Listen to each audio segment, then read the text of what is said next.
Ankleshwar જીઆઈડીસીમાં plot ફાળવણીને લઈને વિવાદ ઊભો થયો છે અને કેટલાક અરજદારોએ વહાલા દવલાની નીતિના આક્ષેપો સાથે નારાજગી વ્યક્ત કરી છે. નિયમ અનુસાર પૂર્તતાઓ પૂર્ણ થયા બાદ પણ પ્લોટ ન મળ્યો હોવાની રજૂઆત સાથે અંકલેશ્વર ઇન્ડસ્ટ્રીઝ એસોસિએશન અને જીઆઈડીસીના રિજિયોનલ ઓફિસરને રજૂઆત કરવામાં આવી છે. 19મી ઓગસ્ટે આશરે 180 રહેણાંક અને કોમર્શિયલ પ્લોટની ફાળવણી બાદ હવે બાકી અરજદારોના પ્રશ્નોનો ઉકેલ ક્યારે આવે છે તેના પર સૌની નજર છે. નમસ્કાર.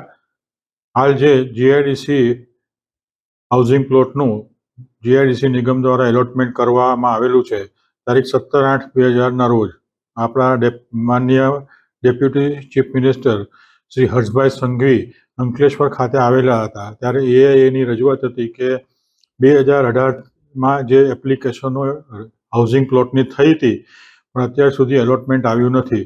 તો વહેલી તકે એલોટમેન્ટની આપણે રજૂઆત કરી હતી. તેનું એ લોકોએ નિર્દેશ જીઆઈડીસી ખાતે કરતા તારીખ 19ના રોજ 2021ની જે હાઉસિંગ પ્લોટ એલોટમેન્ટની પોલિસી હતી એમાં જે લોકો એલિજિબલ હતા અને એમાં એ લોકોને પ્લોટો મળેલા છે. જે ઇન્ડસ્ટ્રીઝને એક પણ પ્લોટ નથી મળ્યો એને પહેલાં પ્રાયોરિટી આપવામાં આવેલી છે અને જે ઇન્ડસ્ટ્રીઝને પ્લોટ લાગી ગયેલા છે એ લોકો એલિજિબલ થયા નથી. આવનાર ટૂંક સમયમાં ફરીથી પાછી